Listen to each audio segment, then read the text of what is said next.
Hi, this is Paul Bedford, Business Growth Specialist, and I'm really excited to have Andrew Roberts here with me today from the Property Investor Reward Club, as it says on his shirt right there. Show us shirt, fantastic. Thank you very much, Paul. I'm delighted to be with you. It's fab to talk to you. I've been to a couple of your great property meets. Thank you. I'm always impressed how many people you get out and the great information that you give away. One thing that really impressed me was the Property Investor Reward Club. Yes. So what I thought we could do today is talk about how that came about and the kind of challenges you've had and the obstacles you had to overcome and things like that. Is that okay? Absolutely. Fab. Absolutely. So how did you, first of all, tell me how you actually started it's called PRIC, P-R-I-C. Yeah, you don't spell club with a K. well, I was going to say, coming up with the name was a challenge in itself, and I thought, let's come up with a really quirky name that people are going to remember. Well, it's all about property investors, and because it's about property investors, what do we want to give them? We want to give them some rewards for doing what they're doing. Let's turn it into a club, and that was where Property Investor Reward Club came from. I can see how you got there. I could then abbreviate to perks, so they're getting perks. Getting perks, brilliant. And we give them a card, like a club card. So it becomes a Property Investor Reward Club card, which is a perk card. So it's all pun on words. As you know, I run a marketing business as well, so I spent a lot of time jazzing up the name. So with that, just to give an overview, so the idea is, what happens is property investors, they join the club, don't they? Yeah. And because you've done a massive amount of negotiation with hundreds of suppliers, it must have taken you a lot of work. They get huge discounts, which I was really impressed with. So tell us where the idea came from. Well, the idea simply came from the fact that I was in a merchant's and I was buying some materials. No, you have your own properties empire, don't you? Empire. Is it an empire? I have properties, yes. You got a few properties. I have a few properties, yeah. And I was buying some materials. It was actually for a refurb that I was doing. And at the trade counter, there was a chap behind the counter who wasn't serving me, but was one of the staff. And he wasn't one of the usual team. And he said, "You don't look like a normal builder." And I went, "That's because I'm not a builder, mate. I'm a property investor." And he went, "Oh, we're trying to reach more landlords and investors." I said, "Okay, well, I know quite a lot and I can introduce you to a few. If I can introduce you to a few, can you give me better prices for these people?" And he went, "Yeah, I'm sure we can negotiate something."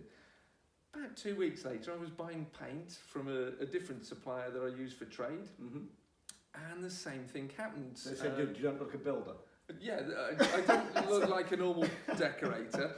And the chap behind the counter had got typical rugby ears, was into his rugby. I'm passionate about rugby as well. We started having a conversation because it was England World Cup, and then he was, "Well, what are you doing?"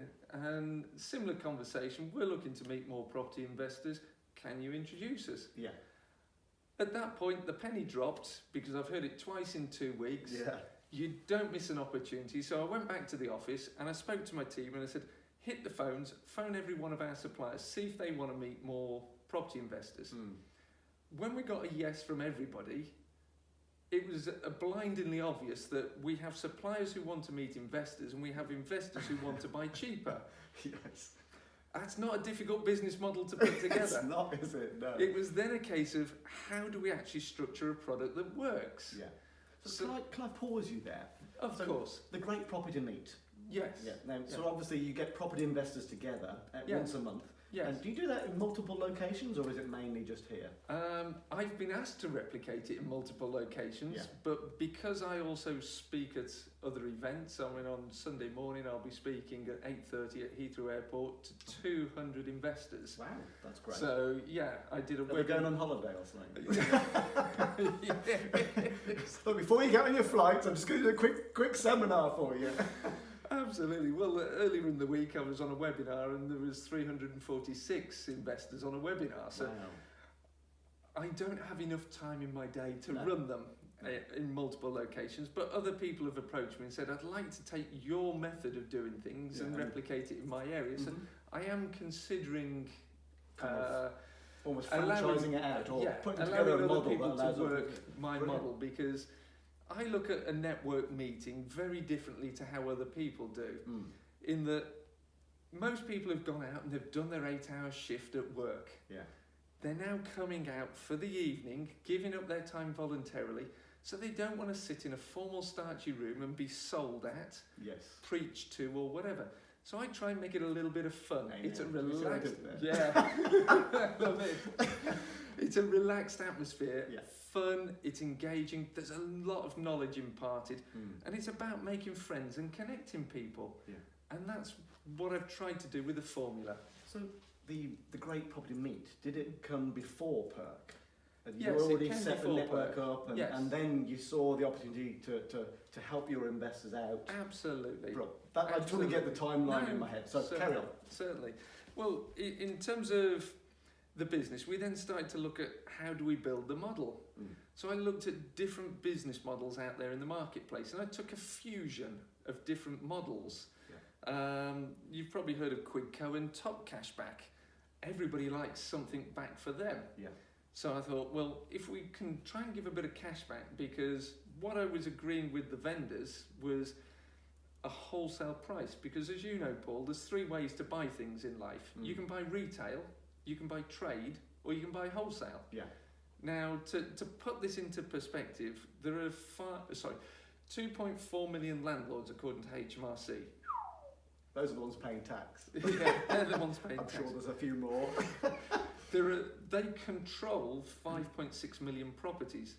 That's 19% of the UK housing stock. That's a fair chunk, isn't it? Now, do you think when I had a conversation with Jewsons and Howdens and Johnson's Paints and said, would you like me to introduce you to people who own 19% of the UK housing stock?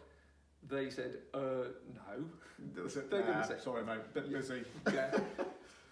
It automatically puts us up there in the league of you're a big power, client. Isn't it? Yes, good. You're a big client of ours, and therefore we will give you the best rates. The interesting thing about that is that because you on your own wouldn't be a big client, but because you created this network of people and they trust you and they buy into you. It's the power of the power crowd. Of the network. Yeah, the crowd power. I call it the power of the crowd, because I've brought together lots of individual landlords who generally are all one-man bands or partnerships with 2 or 3 people most, and I'm buying for the crowd. Yeah. And on their own, they'd have no chance of negotiating any discounts, not even from like your local DIY store, would they? No. Great. I mean, you can occasionally walk in and haggle a deal on this, that, the other, but it tends to be an end of line or something, but not on a consistent, repeated, day-to-day basis, which is what we're after, is continuity and repeated sales. Yes. And we basically took a business model that was based on several other existing models, fused them together, so the members don't pay a fee. No. They get cash back every time they spend. The vendors, the suppliers, pay us a rebate. Great. Every sale, and we share that with the members, and the members get wholesale pricing.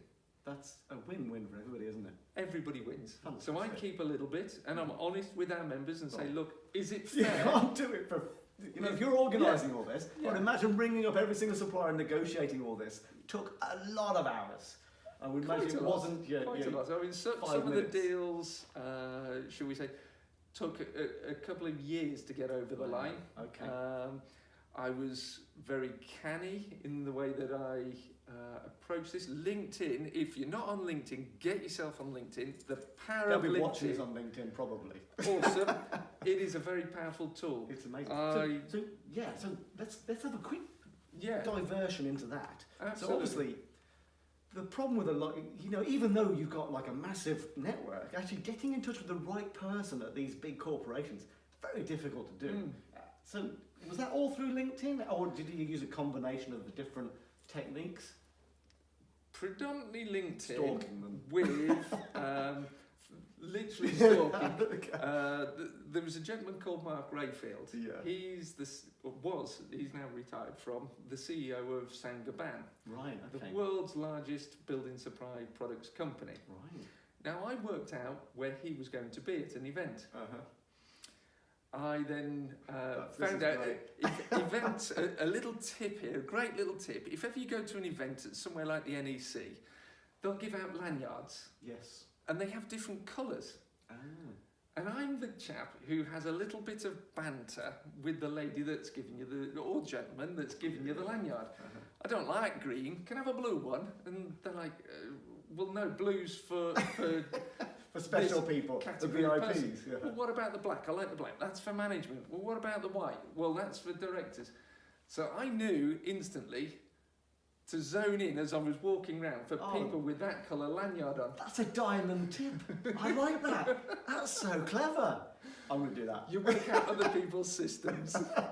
If you know their systems, you know how to beat their systems. I like that. So I walked around for the day looking for the white lanyards, spotted white lanyards from time to time, read the name badge, and then decided who I was going to talk to. Great. I was literally at this event enjoying a pina colada, which had just been given to me on another trade stand. Yes. Got to do it. Well, pina coladas are very nice drinks. Absolutely. I was enjoying this pina colada, being buttonholed about fence posts. Yes. Not the most riveting of subjects. You know what? There's only so much you can say about fence posts, isn't there? Exactly. And there was a chap in a white lanyard I saw walk up and start talking to and asking questions of this other delegate at the event. And I'd got a colleague with me.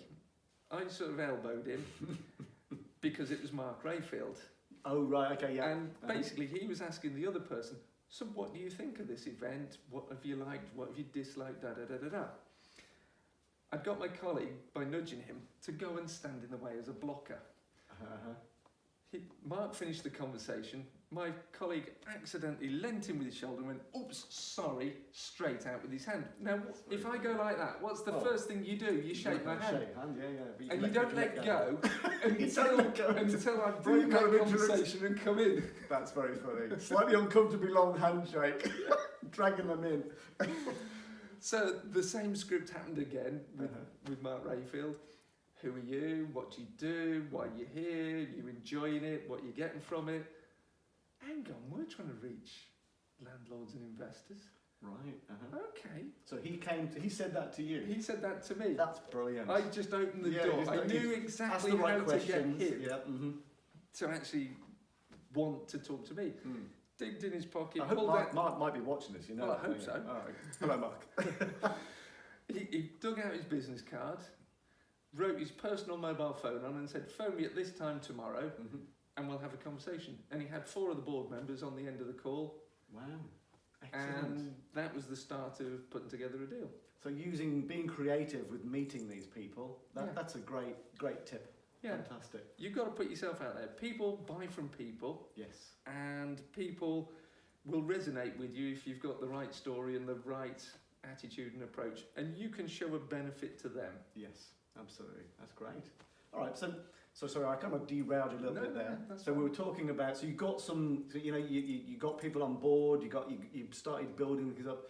Just out of curiosity, how many people do you actually have in Perk at the moment, actually members at the moment? Yeah, there's tens of thousands of members in Perk. We're growing by the week, literally. I mean, this week we grew by over 300 members. Yeah.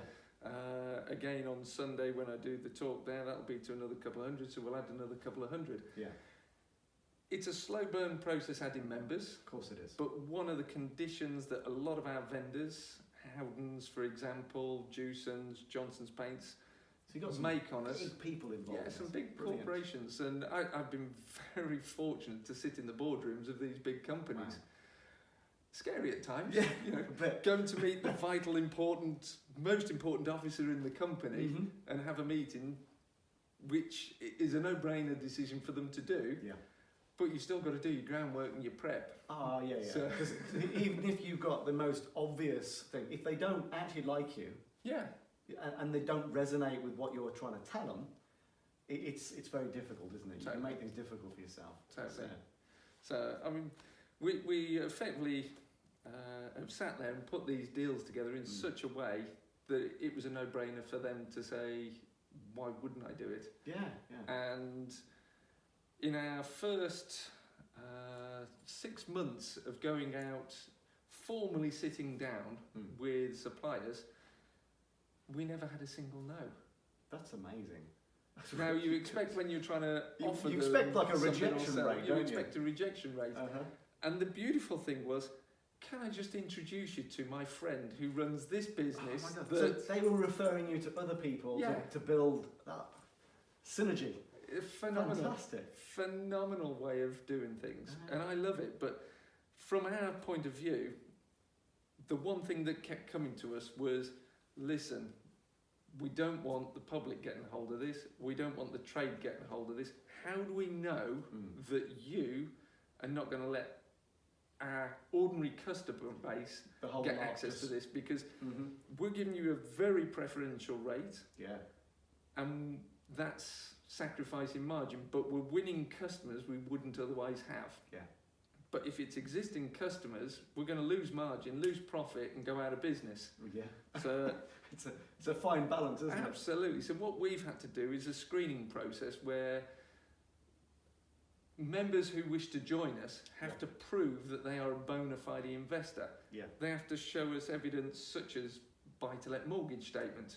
Because you can't have a buy-to-let mortgage unless it's a buy-to-let product and you're a landlord or investor. Yeah. A deposit protection certificate for a tenant. Right. Good. A letting agent statement. A landlord insurance certificate. So as you can see, these are all things that are really tied clever to the industry, Yeah. which then makes the group a closed group. And also, if someone's applying for something, even if it's free, if they have to put a bit of work in to get it, and there's barriers to get over, they value it more, don't they? Yeah. Well, I can tell you, I know our suppliers test our systems, and even yesterday, right? So they're pretending to be. Oh, that's bad. Because even yesterday, my team fished out somebody who wasn't an investor, and it was actually one of our suppliers testing our systems work. Good, they should do, which shouldn't is they? what it's about. Yeah. So it's about having the right people, the right team, the right systems in place. Yeah. And if you've got systems that automate everything, it makes things a lot easier. It does. So, do you mind telling me a little bit about the kind of systems that you got in place to automate stuff? Because I talk to a lot of business owners, and then it's not one of their strengths. Systemization, automation. I've been around the whole world in massive corporations doing exactly that. Yeah. So it's one of the things I'm really passionate about. Yeah. Particularly IT automation. Totally. Yeah.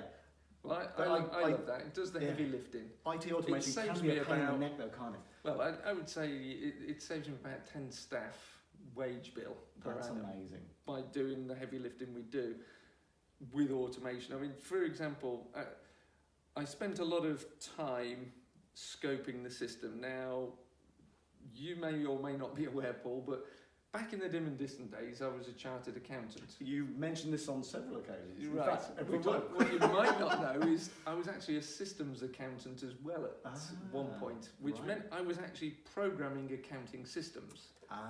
Yes. So I have an affinity to IT as well as systems and controls from an accounting point of view. So I scoped out and architected a system. We then put it out to tender for development. It was then developed, and I'm very fortunate in that in one of my other businesses, I have a post-qualification degree in business and IT systems. Right. So Neil is actually a part programmer himself. Right. So he part programs our systems, but he also oversees on a day-to-day basis any external programming resource that we bring in and utilise on the project. So have you actually bespoke your own systems? We've bespoke built our own system. Okay, that's completely bespoke built our own system from nothing. That takes investment, doesn't it? Little. Yeah, and also you've got to get the right company to do it. Because it can, I've seen it go wrong a lot of times. Yeah. So with my background on systems and accounting, you knew what you're talking about, which is really I knew important what I was talking about. You're going to do that. And with other businesses I've also done this many times over. Yes. In that I've built automated quotation systems, booking systems, production management systems. Systems is something that cut me through the middle, and it's like Blackpool Rock. Yes. But this was something we auto-built, and we built it from the user perspective. How do they want to use it? Where do they want to access it? And what do they want to get out of this? So with that in mind, first thing we need to look at is registration. Well, when somebody's registered, we want to give them a warm, cuddly welcome. Cuddly welcome. I like that. There you go. So a virtual hug kind of thing. Yeah. Absolutely. So we don't just give them a message on screen to say thank you very much. No. We actually send them an electronic letter as PDF attached to an email. Yeah. So the email is warm and cuddly, and then they open the PDF, and there's even more warm cuddles. More warm, cuddly and then PDF. We also want to give them something tangible. So what we do is we give them their membership card as a virtual card, so they can store it on their phone. Because my belief is, rather than filling your wallet up with bits of plastic, which we all know go in the sea and cause pollution, what we do is we give them a virtual card. And there are apps out there like Stowcard, which is a brilliant app to store all your store cards on. You lighten up your wallet, and you never go anywhere without your phone. So if you're in the builders merchants, you're not fumbling about looking for your card, you pull your phone out, you go, there it is, and instantly. So how do they swipe that? Because do you have a swipe, or is it just the number? It's not a swipe, it's a membership number. Great. So that's the membership number goes in the purchase order number field, which is what recognises the member and tracks the cash back to go back to them. So you also save on actually, do you send out plastic cards as well or not? No, we don't. So you save on the cost of that as well? Absolutely. What a clever idea. Yeah.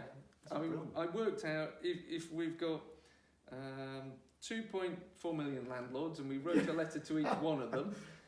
And we used a system such as DocMail, which you might be aware of. It's 44 pence, or was at the time 44 pence a time. I was going to spend £1.25 million just sending them a letter. Yeah, that's a chunk of cash, isn't it? Yeah. So it saved a huge chunk of cash. It's automated and it's systemised straight into the registration process. And then that automatically trips them over onto our mail list to update them with offers that we have from time to time. So you still do a physical mail list, or is it again email? Again, it's email list, but we also put it into blogs and so forth. And we use things like blog to social to actually post that out in an automated fashion several times during the course of the month. So everybody's looking at it and going, oh, there's lots of information here. Yeah. So interesting. Some people say that email's dead. What would you say to them? Because I know you send out like is it a weekly update or monthly update? I would say email isn't dead. No. I mean, I certainly use email a lot. I think the important thing with email is think about it from the user's perspective. And because I run a marketing business, I actually do this with my clients, and I say to them, right guys, save all your emails for a week that have come in that you've gone to junk, or you have are not replies to things you've sent out. Then categorise them into two piles. I'm interested in reading that, and I'm not interested in reading that. Why are you interested in reading those? What was it about the subject line? Because to be fair, when an email lands, it's only the subject line you see. What was it that was in the subject line that caught your attention? Then take that subject line and migrate that over into the context of your own business. Clever idea. So you're learning from other people's behaviours. Take the best of what you resonate with and recycle them in your own words. Great, I like that. And the ones that don't work, why don't they work for you? What turned you off? And how could you make that so that you would have read it? And that's really interesting. Some people send out stuff and you're thinking, first of all, would you open this yourself? And you think, no, they wouldn't open it themselves because I know that person and they're still sending out this. And it sounds so formal, and it's all about... I got one the other day and it was all about the company and how great they are and all this. I'm thinking, I don't care. No. What is it? What is in this for me? So I scanned down and I thought, there's nothing in there for me. It's all about them. Unsubscribe straight away. Bang, off you go. Well, the other thing I do is keep physical mail that comes through the post. And there's a couple of companies I particularly like. I mean, Waitrose is really good at this, and John Lewis. Virgin's another company that's really good at it. And they talk to you as a person. Yes. When you read it, they are talking to you. And if you read their documents, and my analysis is what they tend to do is use a lot of you and yours. Yes. Rather than me. We. Yeah, absolutely. Because who cares about you? You care about yourself. Yeah, it's the WIIFM, isn't it? Yes. What's in it for me? Yeah, absolutely. Brilliant. And if you look at how good companies, very successful companies, communicate and their writing style and try and replicate that, that will put you a step ahead of the game. Absolutely. Yeah, that's a great hint. So back to Perk. Yes. We kind of digress, but it's very valuable stuff. So pay attention. Very valuable stuff. If I could highlight stuff, I'd be highlighting this. So what would you say was the main challenges you've had with Perk? Because so you've got tens of thousands of members. Loads. You've got loads of suppliers. There's a lot of scope there to have a massive headache, isn't there? Yeah. Well, I mean, headaches we've had, suppliers not rippling down the message. Some of the corporations we're working with have got tens of thousands of staff. Yes. Okay, yeah. So someone turns up at one of their stores, the staff and they have no clue who Perk is. So what we've had to do is A4 crib cards that sit at points of sale. Ah, okay. So that if a member turns up and they don't understand, there's a crib sheet that they can refer them to. Under your desk, you should have a crib sheet here. We've also created generic account numbers. So like a master account, which if they quote the master account, it gets them onto the tariffs straight away. So there's little things we've had to do. Yeah, I'll tell you why I love that is because you know what, someone who's stood there at a counter, maybe they're not on the best wage ever. No. And your member comes up and says, look, this, and they've got no clue. Because sometimes, in the best way in the world, they haven't been trained on everything, and someone's missed it. Or they don't remember it. Yeah, it's a lot to learn. There's so much to take in every job. And just opening up a simple folder with a piece of paper in it, with the process written down on what this employee is supposed to do when they're presented with a Perk member, that's really powerful. Yeah, and that's so we've put the systems into our suppliers. Yes, brilliant. So not only got your own systems in there, and this is that's not an A4 piece of paper with instructions on. It's not a complicated system, but it is a system, isn't it? Totally. It's a perfect example of making your systems usable for the people who are going to use them. Yeah. Yeah. Your team, they use their IT systems, and it might be a bit complicated. Yeah.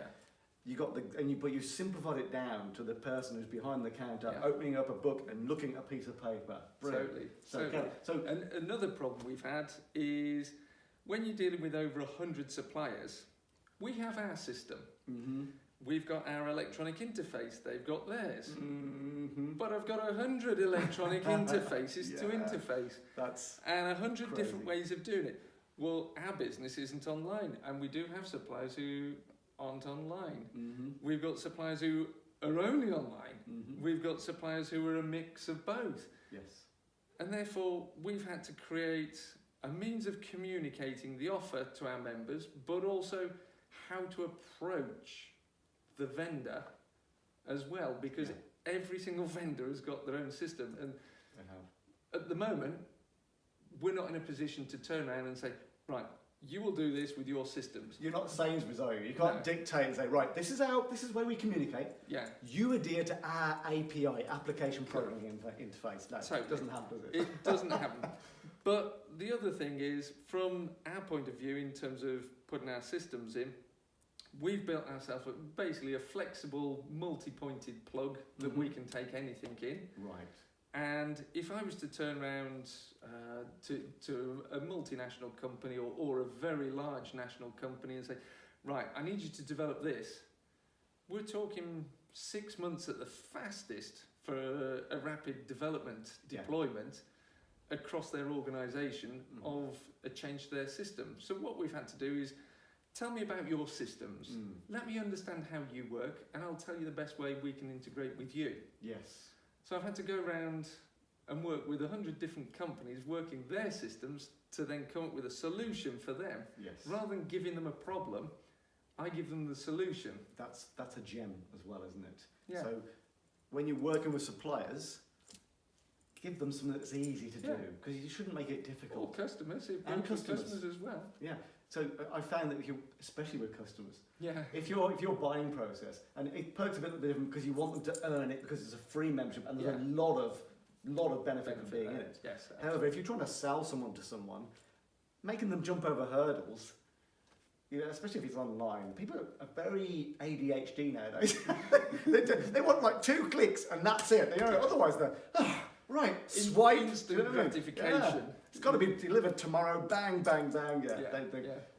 With the mobile technology, customers become very demanding, haven't they? Oh, absolutely. Yeah. Absolutely. I mean, at the other end of the scale, we've got suppliers like Hotpoint, Whirlpool, Indesit, where we're dealing direct with the manufacturer. So when you order the washing machines, fridge, freezers through Perk, right, so it's coming direct from the manufacturer. So you're cutting out Currys, you're cutting out AO.com, you've gone direct to manufacturer.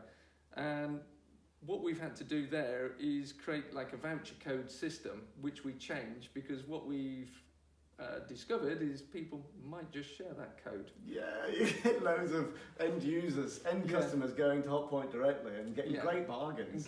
But not actually member Perk. Yeah. But again, things we've done, we've negotiated. I guess that was a learning, wasn't it? Yeah. We've negotiated not just a great price, but value added. And in that example, you now get a 10-year warranty on white goods. Great. Through Perk. You get free delivery. You choose the day of delivery, which can be next day. Mm-hmm. So there's 3 of 10 different value addeds that we're giving. That's you go to any other retailer, they'll try and upsell you for another couple £100 of warranty. They'll try and charge you for a delivery. They'll charge you to take the old machine away. All of these are free.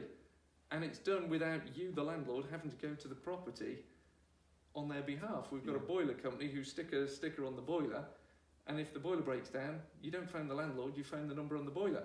Right. Because if you're sitting there going, the boiler's broken down, you'll only call that person anyway. Yeah, they're not going to call you, they're going to call the number on the boiler. The boiler's not working, kick, no, it's still not working. It'd be hard to keep my boiler, it's elevated. So black belt cry. Yeah. Have you had a major, I call them oops moments, where something massive has gone wrong and you've had to run round and you've learned a huge lesson? Has there been anything like that?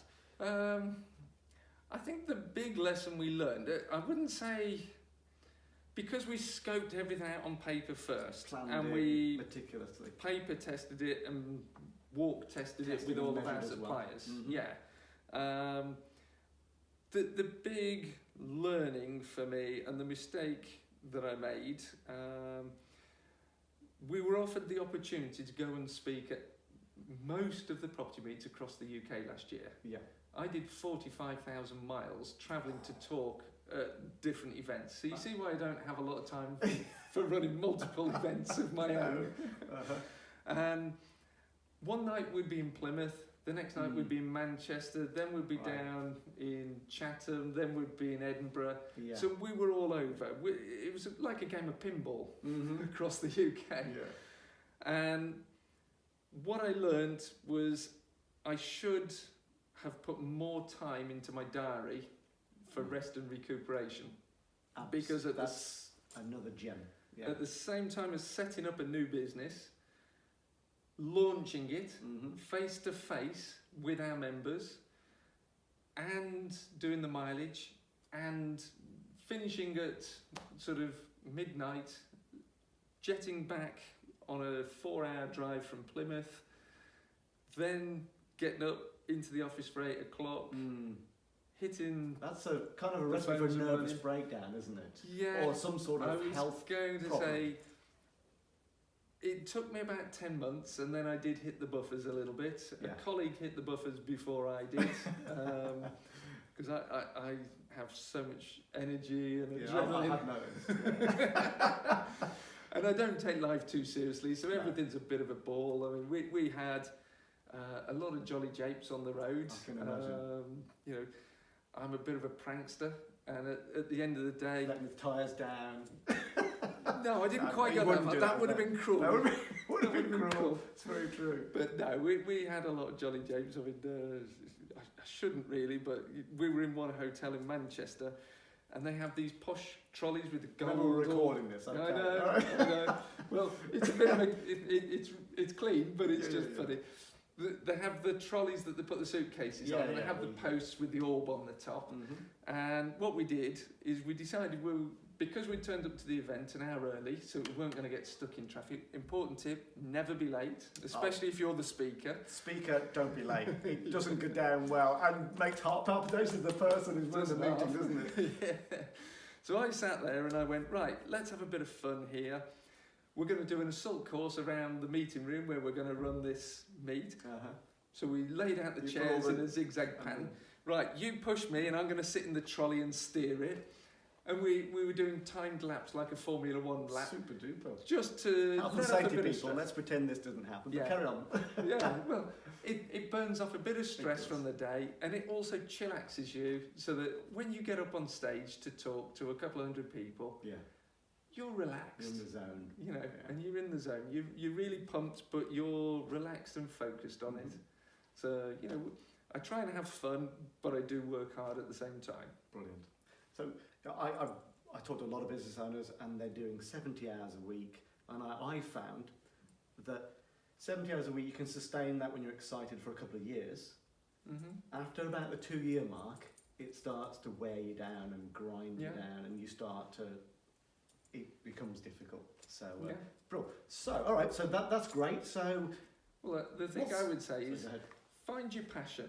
Yes. If you're running a business, find your passion. If you've got a passion, that fire in the belly is lit.